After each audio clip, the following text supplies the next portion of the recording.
in the world is happening on Wall Street. Economic indicators. Who knows where this is going to end up? To understand the economy, you have to understand human nature. This podcast is powered by Acast. How's it going there? It's David. It's podcast time. John is very excited about vaccines. He's very, very excited about the prospect of the world changing profoundly. He's a believer in 2021. He's not a believer in 2020. How are you, Ed? I'm good, but you know what my big problem is? I have a fear of needles, like a genuine fear of needles. I can't even watch it on the TV. If there's injection going on the TV, I have to turn away. So it's great news. The vaccine is in the post, but yeah. You know, you should be French. Huh? They put all their drugs up your arse. Oh, no, I've a fear of that too. Listen, you don't have to tell the whole world about it. We can go to you can confess all sorts of things. But in actual fact, that's true though in France. What are they called? Sore. I think they call them sore. Suppositories. Oh, yes. That's how the French actually give most of their medicine. Just so you know, John. All right, the podcast great. I'm going to go to France. So. The podcast gives you all sorts of things. You don't want it in your arm, you want it up your arse. There you go. How are you doing there? It is the podcast. I know it's a serious thing. We're going to talk about economics, but John has difficulties with the vaccine. John, this week's news on the vaccine is really big deal. And I know it's about a week old. Yeah. But it strikes me that the single biggest change in the economic environment and outlook for the next 3 or 4 years is this vaccine. Well, this is what we've been waiting for. And not just this vaccine, but we know that there are going to be competitor vaccines. We know that the whole pharmaceutical industry has been working on this for the last 8 months. And fascinatingly, and we'll talk about the vaccine in a second, but fascinatingly and importantly, it's 2 Turkish immigrants who came up with the vaccine. And you know, at the moment, there's all this talk about immigration and whatever. Steve Jobs was from Syria. He was his dad was a Syrian immigrant. Yeah. These people are Syrians at the cutting edge of what I would call the human instinct to strive comes from an urge of trying to make yourself better, trying to have a better gig than your family and then their family. And again, what you see here, it's 2 German technicians, scientists, but they were originally Turkish. Their parents arrived in the late 60s. Yeah. Couldn't speak German, were regarded as second-class citizens in Germany, as we know. And yet their kids are the ones, like Steve Jobs, that just... And you think about Larry Page, Sergey Brin. Sergey Brin was born in Russia, the head of Google. Right. He's a Russian immigrant. You see it all the time. It's an extraordinary story.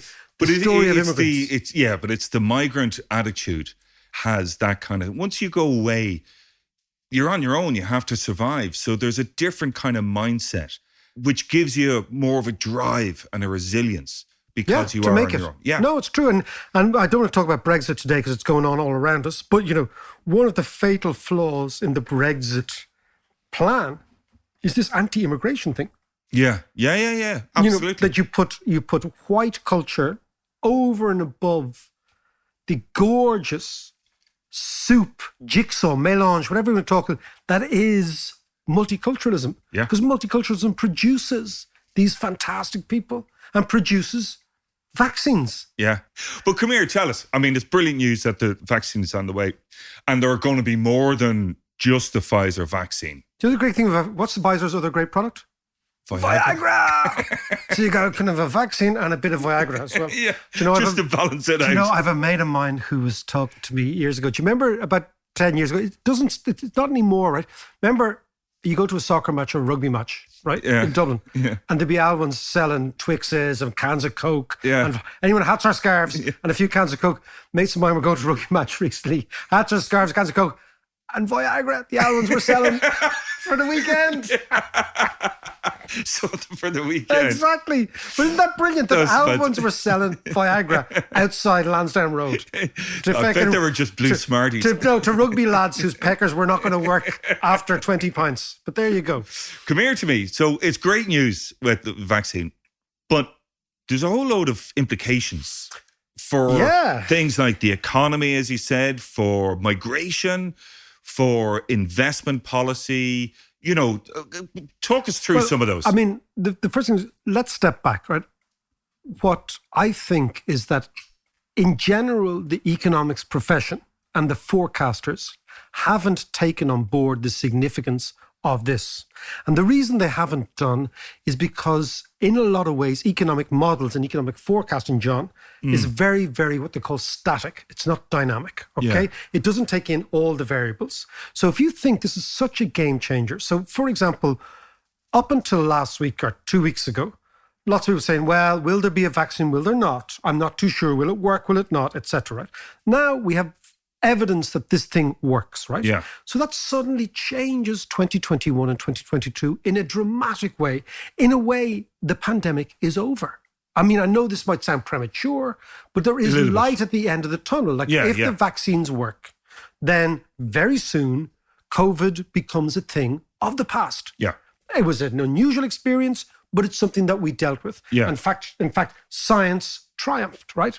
Now, if that is the background noise to the economy in 2021, then I believe that what is going to happen is the economy all around the world is going to surge in a way in which you never imagined. And the reason is the following, right? And it's quite interesting. I've always compared the economy to a living organism, right? Yeah. So if you think the most complex living organism, or one of them, is us, right? Yeah. And therefore the immune system in us is a great expression of what I would call an adaptive complex system. So the immune system adapts all the time. The economy adapts all the time. There's a great actually book that I'm reading at the moment by a fellow called Daniel Davis. Okay, could be a relation of yours. Oh yeah, called the compatibility gene, and it's about how the immune system works. But the first chapter is about an extraordinary fellow called Peter Medawar, who was a British but originally Lebanese immigrant scientist, right? And one of his great ideas was that everyone's immune system is different. So he was involved in skin grafting for RAF pilots that were burnt in the Second World War. Okay. That was his job, right? Yeah. He was a dermatologist in the beginning. And what he found was something very unusual about skin grafting, which people at the time couldn't figure out, was that if you grafted skin from another person onto an injured person, the body eventually rejected the skin of the other person. Yeah. So they thought, why is this? What is going on? And what his big insight was that every one of us, every single one of us, has a genetic code that our immune system understands, and we reject the outsider. So we can only get skin grafted from ourselves. Yeah. Yeah. Right? Yeah. Okay. So if you take it a little bit, let's say I have a burn injury. Yeah. You take a bit from my shin and my thigh, it might work. But if I take a bit from you, it won't work, because our body recognizes that your genetic code is different. So his idea was to say to people, everyone's immune system is completely different. So the body is this extraordinary adaptive system. And if you think of the immune system and how it reacts, so the immune system identifies an invader, then like a big sort of, almost like a big Google search, it searches, like the immune system. Have I seen this thing before? Have I seen... Yes, I've seen something that looks like this. Then it calls upon the antibodies to say, go and fight this. Then you fight it. Then the immune system transfers that information back to you, and you become immune. Yeah, so sticks it in the library. It's like a massive big library. Okay, but everyone's immune system is unique, and this is what I find fascinating. Now, take that idea and think about the economy, and think about how the economy grows, John. And how the economy grows is that every invention, every innovation, every big surge in technology in humanity is like that big library. It goes into the library, and then, you know that expression, standing on the shoulders of giants? You take that bit and you say, innovation is not invention. Innovation is the process whereby we put two things together that didn't look as if they belonged together, and they become together, right? And I've been forming something new. I've been reading about the printing press, Gutenberg, right? Yeah. And what really intrigues me about the printing press is not the printing, but it's the press bit. Go on. Gutenberg's big invention in Mainz in 1400 and whatever he was, right, was he used to work in a wine pressing machine, right? Okay. So if you look at, so Mainz is that part of Germany where the Mosel River flows into the Rhine River. Okay. Mosel is where the Germans make all their wines because the Romans brought vines there thousands of years ago, right? Of course, Gutenberg was trying to figure out how can we make this print. We figured out the ink, we figured out the paper, we figured out the little figurines. But what we can't do is we can't figure out how we press it all in a uniform way to make the print not run. And his eureka moment was, we should use the presses that we crush the wines with. And that's right. So you get this beautiful idea. So this guy worked as a wine merchant, Gutenberg, in the beginning, right? And you could see how they made wine and thought, it's the press that is the thing that we're missing. And therefore, they used to make it huge big corkscrews. Yeah. Right? Yeah. And so he went and he commissioned wine pressers that used to make Pinot Noir. And he said, screw that, man. Let's make Bibles. It'll be much more profitable. And that's why it came from the Rhineland and nowhere else, because they were making wine. So my point about... Love that. Yeah, so my point... Isn't it? It's good, isn't it? Yeah, it's my great. point about all innovations is it comes from something else. And the economy adapts like a living organism. And once you've made... Like the immune system, once you've actually identified wine pressing, that's in the library of humanity. Yeah.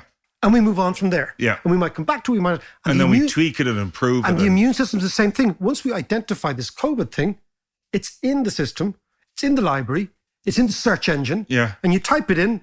Like imagine like the immune system's like us typing into Google. Chicka, chicka, chicka. And the Google search engine goes, okay, that's the best fit. And the best fit is the way in which the immune system works, but it's also the way in which the economy works.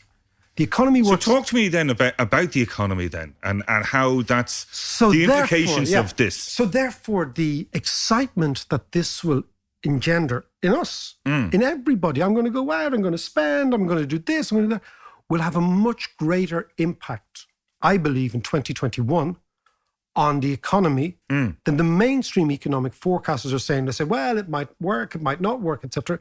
I think if it works, the economies, not only this year, over the next 5 or 6 years, will display enormous energy. And maybe the historical example is the 1920s. Yeah, but okay, hang on a sec, Mark. Before we get there, the one thing that worries me about all this is the anti-vaxxers, which seems to be a growing number. You know, particularly in America with their kind of the anti-science movement, which I find frightening and bewildering at the same time. But there are a number of people who are just going, no, wait, I'm not touching that stuff. You know what I find? So the anti-vaxxer, so if you're anti-vax, what you believe is you believe in your immune system. Or you just don't believe in science. Or you don't believe in science. But think about what a vaccine is. Yeah. A vaccine is to your immune system what speed dating is to slow sets. Right? Remember slow sets? I sure do. Right. Remember this one's for you, Tommy. Remember the long, arduous process of the slow set. Yeah. You didn't have red hair as a kid, so you don't know the trauma of the slow set, right? Contrast JM's generation of speed daters to our generation of slow setters. Yeah. Right? Yeah. So the millennials. You have to put in a lot of work. There's no spade work going in for the millennials, right? They're Tinder. Like it's basically Tinder versus slow set. Yes or no. Yes or no. Yes or no. But think of this world: Tinder versus the slow set. The slow set is this long process whereby you eventually either become immune or you fight the invader or you accept the invader. Think about it, right? Those guys short circuit that great historical human endeavor. Because they're building on the shoulders of giants. Us. Exactly. But the vaccine's the same thing. So imagine the vaccine is the speed dater. Yeah. And the immune system is the slow set. Yeah. And basically what the vaccine does is it accelerates the process whereby the immune system goes to work. That's all it is. So what I can't understand about the anti-vaxxers is all we're saying is this is a quicker way of doing the same thing. It's a scientific way of nudging your immune system into activity.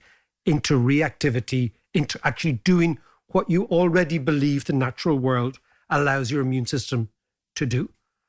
It's a strange one. I know your trauma with slow sets is... I didn't have a good record. But it's like your man, what was his name? Was it Wakefield? The guy who wrote that paper about kids' vaccinations being linked to autism. The MMR. The MMR, that's what it was. And it was subsequently absolutely dismissed as complete nonsense, which it is. But that did a huge amount of damage. And the echoes of that are still... Oh, yeah. The legacy of that is still there. You're absolutely right. It did a huge amount of damage. I believe, now, maybe I'm wrong, because I think that people need to freely buy into something. But there is an argument. There is an argument to say that vaccination should be compulsory. Absolutely. I don't go along with this. Sending your kids is compulsory to school. Yeah. You can't opt out. Yeah. And kids who aren't vaccinated should not be allowed to go to school, I believe. I'm quite strong on this one. I mean, have a look at what happened a couple of years ago in France when a lot of the anti-vaxxers stopped vaccinating against mumps and rubella. And there was a huge outbreak. And of course, the side effects to a lot of these diseases, if you get through it, like serious side effects, the whole idea of herd immunity with vaccination is that you need to pass a certain threshold, which I think is something around 90%. So if you're kind of on this conspiracy theory, I'm not taking that vaccination because it's Bill Gates is vaccinating us. This kind of nonsense that you hear, particularly in America. Bill Gates is a lizard from Mars. Yeah, all that kind of stuff. I think it's the most incredibly selfish thing that they could do. I think it's really selfish. And I mean, the reason there is a threshold, John, is that all these diseases, they're very clever, actually, these type of diseases, these crowd diseases. They enlist us as their artillery to invade others. So consequently, they can only spread if there are enough susceptible people who don't have it. Yeah. So you need to get to a threshold in order for the disease to die on its own. Yeah. But taking that as it is, the vaccine will change the economy. And I really think that a model for the energy and effervescence could be the 1920s. So you come out of the flu pandemic, the Spanish flu, you go into a decade in the United States, for example, where you get electricity for the first time. Yeah. You get the Model T Ford. You get the radio. Think about this. You get television. You get telephone. You get airlines, air travel. All this profoundly changed the society in one decade. And what you have is there's a certain liberation from the end of a pandemic that people say, let's have a go. Yeah. Let's go for it. So my sense is that we should be very, very enthusiastic about the possibilities of the next year or two if this vaccine works, and then we roll it out and everybody who needs to get it gets it and we do it properly. And if that's the case, I don't think right now the economics profession has quite nailed how uplifting and how significant this could be. A couple of weeks ago, we had our Israeli friend and our Swedish friend, the scientists, talking about COVID and how they're dealing with COVID in Israel and Sweden from two ends of the spectrum. But actually, Ireland is doing pretty well now. We're doing, it seems the lockdown here is working really very well. Yeah. And what you see is our rates are falling quite substantially and progressively.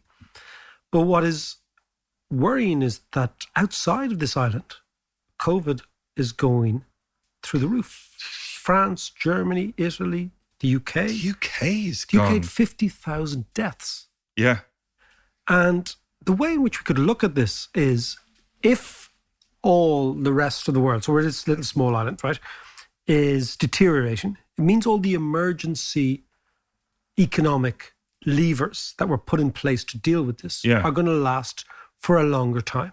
So good news for us. It's very good news for us. So the first 4 or 5 months of next year are going to be still what I would call traumatic economics, right? The economics of COVID. Yeah. And last week, what you saw something extraordinary was the ECB Again, Lagarde comes out as the boss of the ECB, and she said the ECB has already, think of this, already lent 1.5 trillion euros to the European banking system at rates as low as minus 1%. So a trillion is a million. So this is one with 12 zeros after it. And you know I always like to do this calculation, right? Yeah. But I'll give you the calculation, right? How big, when you get your head around 1.5 trillion, Yeah. if you were to spend $1 million a day, or euros a day, Yeah. imagine the crack. Imagine the mental crack, right? Yeah. Okay? Imagine bars and restaurants were open and you and I was...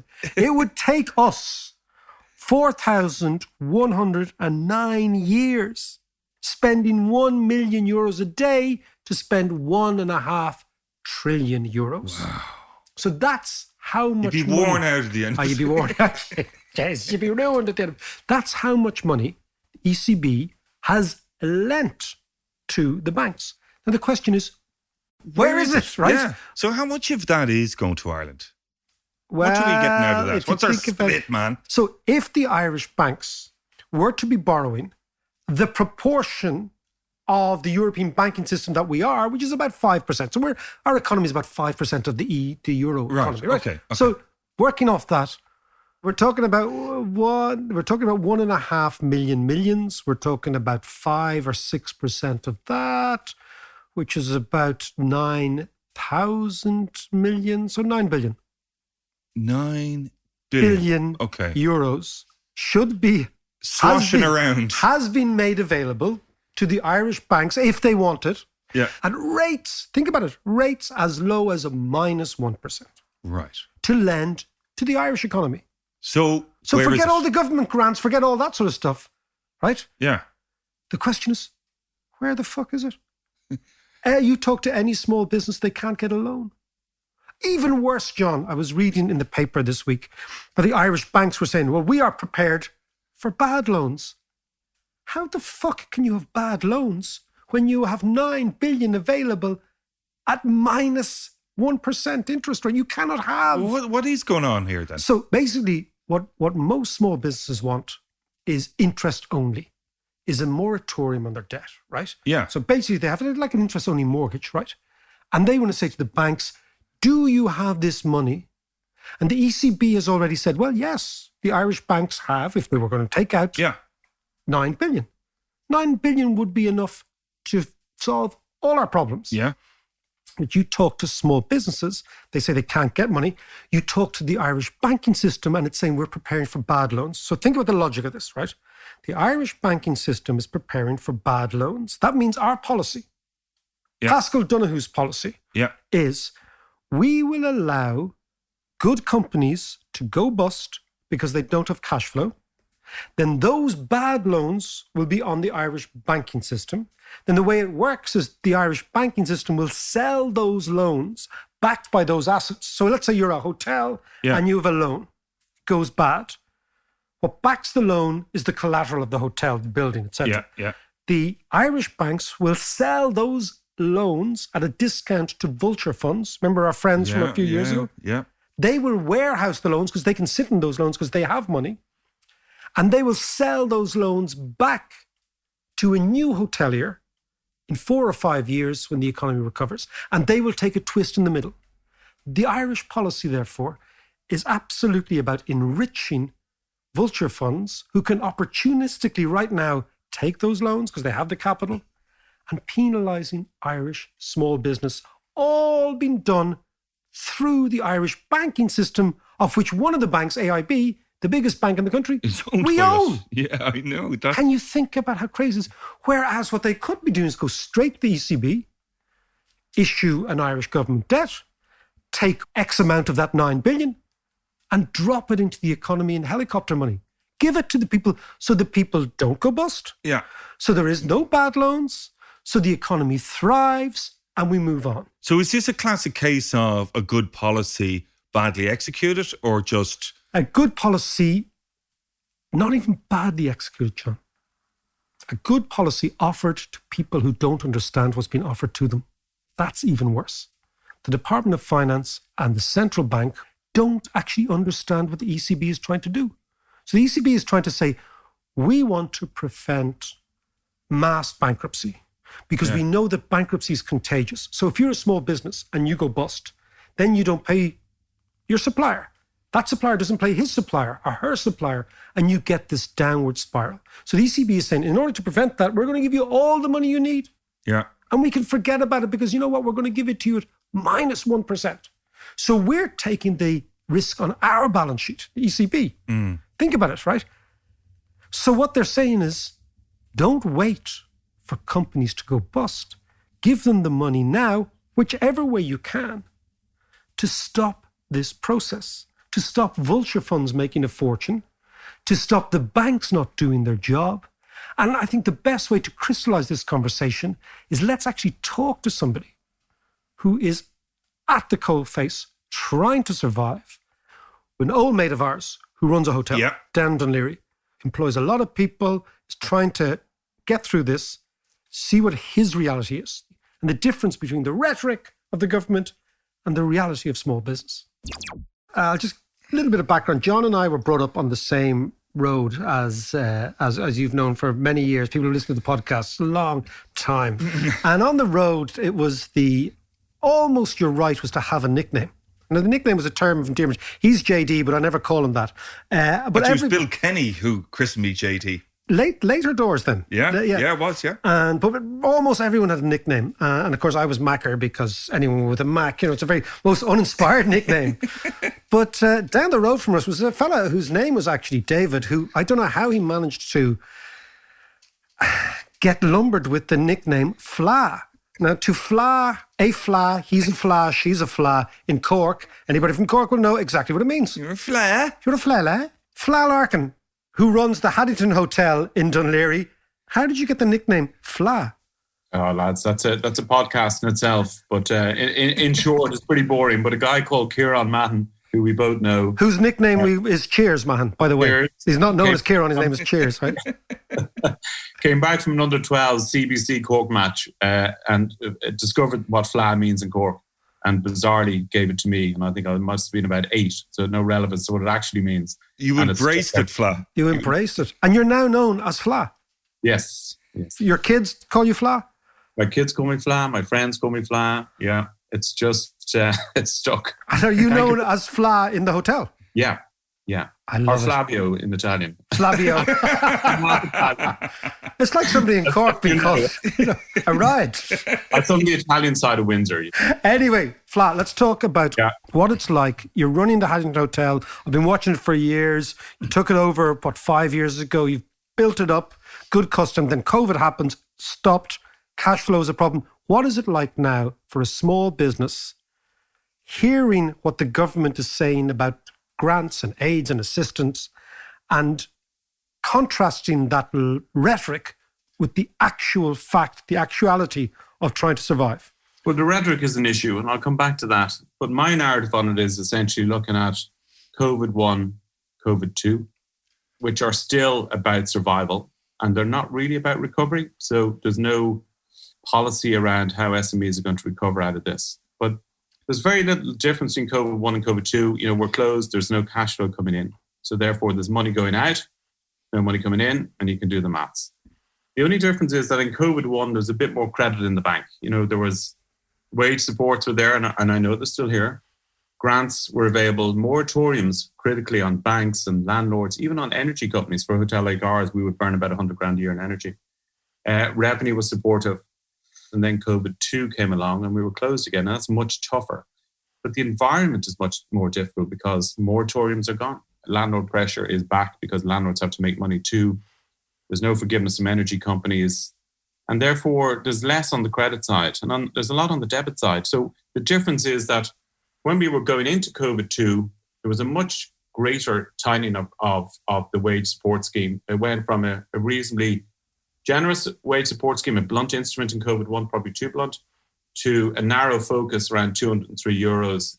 But in addition to that, there was new demands from the revenue, which is around you need to be tax compliant, which of course everybody should be tax compliant, but everybody understands what tax certificate means. You also needed to provide a lot more paperwork around it. And then crucially, they extended out the weekly rebate to a 6-week rebate period, which basically meant that businesses who were tight on cash flow had to survive 6 weeks paying gross wages before they got a rebate. And they had to be tax compliant, and they had to fill in a lot of paperwork. In one incident, we got paperwork from the revenue to verify that we were genuine, and we were given 5 days to return the paperwork. Now, I'm lucky I have a finance department, but a small business is no one finance. Yeah, no, absolutely. So I began to form my own narrow opinion that there was a very Darwinian approach to filter out SMEs that were not going to survive, and it was just let them die. And that's of great concern to me because, most businesses who went into COVID-1, got into COVID-2, they're doing their damnedest to survive, but cash flow is the issue. But the government was increasing the pressure on cash flow by ensuring that everybody who had to pay the wages had 6 weeks to wait for the rebate to come back. And that's a significant change. In addition to all that, and I go back to the point you made at the start about rhetoric, lots and lots of governments come out, departments, especially Minister of Finance, with top-line numbers. So when Dublin went into level 3, the top-line number is 150 million. We have 150 million supports. That's actually about $7,500 per kind of restaurant. It's not available yet, okay? Then there's the 2 billion in the budget of the credit guarantee scheme through the SBCR.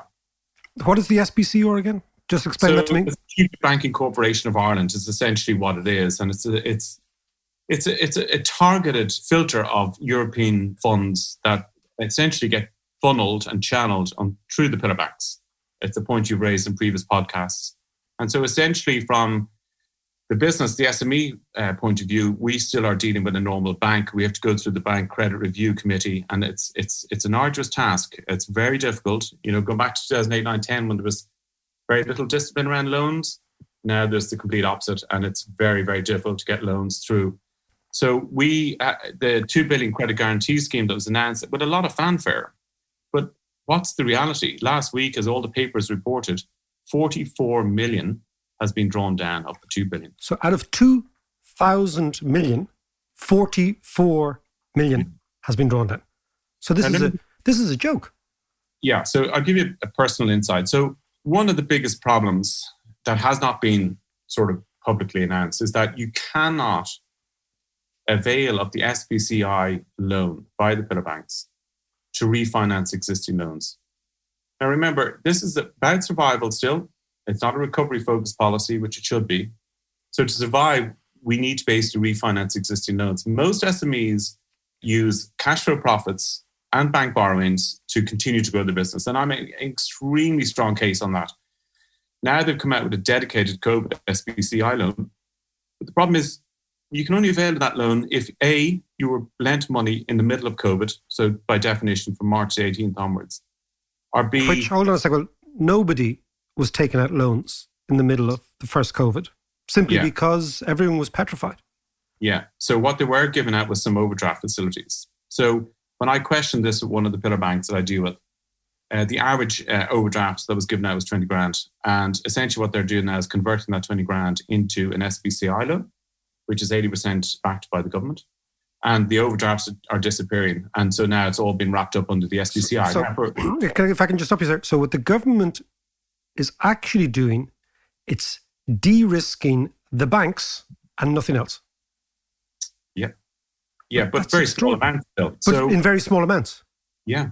And, if you read, and I've spoken to the bank and you read the papers, they're incredulous that the take-up is so low. But you either can refinance loans or you can get during COVID, or you can get a loan to develop out a new area or a new business, so it's a new loan for a new feature. But there's very few people thinking about developing out or creating new products or services. What they're doing is get me through survival, then come up with a fiscal and recovery policy so I can, launch myself back in 2021, hopefully when the vaccine comes, right?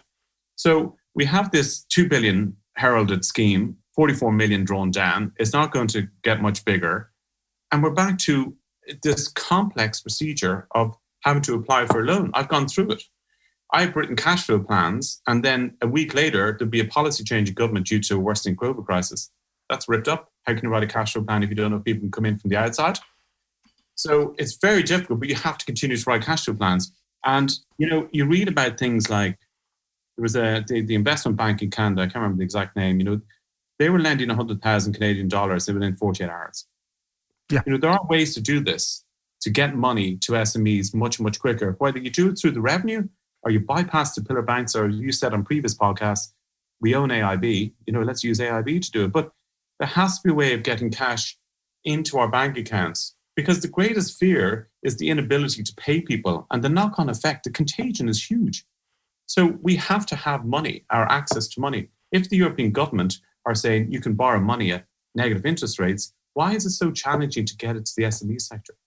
That's what I can't understand. Well, that is actually the key issue, flat. But finally, let's look forward, right? If businesses like yours survive, what do you see coming out of COVID? What do you see change in behavior? What do you see the way people go about their business, the way people live, the nature of cities, etc.? Well, I think there's a shift. There's a micro, macro. So on the macro side, I think I would love to see a dedicated, almost like ministry for SME. I mean, the Australians set up a dedicated SME website and support line to aid SMEs, not through just the survival, but through recovery process. So we'd love to see some fiscal policies that got rid of this, cumbersome red tape in terms of getting access to liquidity. And on a very local micro level, there has been substantial changes in behavior. So we see a local surge in the local economy where dining out and having drinks and working out of hotels will become more the norm. So we're reasonably upbeat that once we can get through COVID-2, get through Christmas, vaccines coming, that we will actually have stronger income in the local economy than we had when we went into COVID-1. Well, you can be dependent on fellows like John Davis here, who's, as you know, when he opens his wallet, it is a deluge. It's a tsunami. The ripple effects. It's a tsunami. It's 2 Christmas parties on their own on a Tuesday afternoon. They call me Mr. Trickle Down. He's not in our business plan, but we might Listen, put him in there. Listen, Fla, it's great to talk to you. You too, lads, and best of luck with the podcast. Cheers, care. Fla. Take care. Thanks, Fla. Okay, so John, you heard Fla Larkin. I know the Cork listeners will find it very amusing. But you know what this means, John? Yeah. The whole point is, let's stand back now. Let's take altitude. Let's rise above all those individual stories. Yeah. And see what it means from the top down. What it means is that we are going to go through an unnecessarily contraction of the economy when the ECB is actually saying you don't have to do this. So actually, the banks and the Minister of Finance are like financial anti-vaxxers. They are. Remember we were talking? Yeah, they are. They're reality deniers. Yeah. Right? Yeah. That what there are a number of upsides in being in a monetary union. A number, right? The major one is that when the ECB comes in to support you, there's no exchange rate risk. Like in the past, governments would worry about doing something what they would regard as beyond the pale or outside of the playbook. Yeah. Because we had our own currency, we had our own interest rates, and if we didn't get it right, the currency would be sold, interest rates would go through the roof, nobody would support us, etc. Now the ECB says, you're part of the gang, you're one of us, we're going to give you all this money, do what you need to do. And you can see I'm getting pissed off about this. What angers me is that Rightly so, Mac. there does not seem to me to be anyone deep in the government or the central bank that understands the opportunity that the ECB is giving us and the ultimate implication of this. And it comes back to our idea of skin in the game. Yeah. Is the people who will lose out are hoteliers, publicans, restaurateurs, private individuals who have skin in the game, and the bureaucrats who make these decisions and are not prepared to actually be radical. They will still get paid next Monday or the Monday after. And ultimately, what you see is the people who take risk pay, and the people who don't take risks get paid. Do you know what we should do? Let's just finish off with some of that golden voice. Okay, right. So Lucy's next single is the acoustic version of the last one, Runaway. Fantastic song. And she just released it yesterday. So here it is, Lucy McWilliams, Runaway. Sometimes I wish I could run away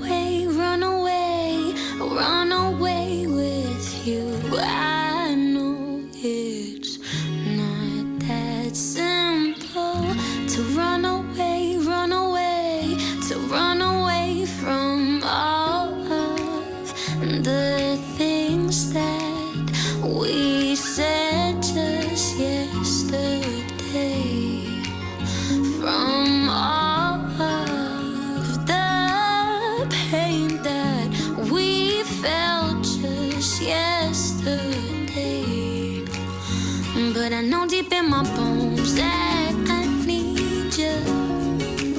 We're never taught how to love, but I want you to. Teach me everything you know, 'cause I love you so. Yeah, I love you so. I want you to know. But I know deep in my bones that I need you. We're never taught how to love, but I want you to. Teach me everything you know, 'cause I love you so. Yeah, I love you so. I want you to know. Now that I have gone and ran away from this. Things have changed. You're different now, but some things stay the same. Yeah, some things never change. Oh, the pain that we felt just yesterday.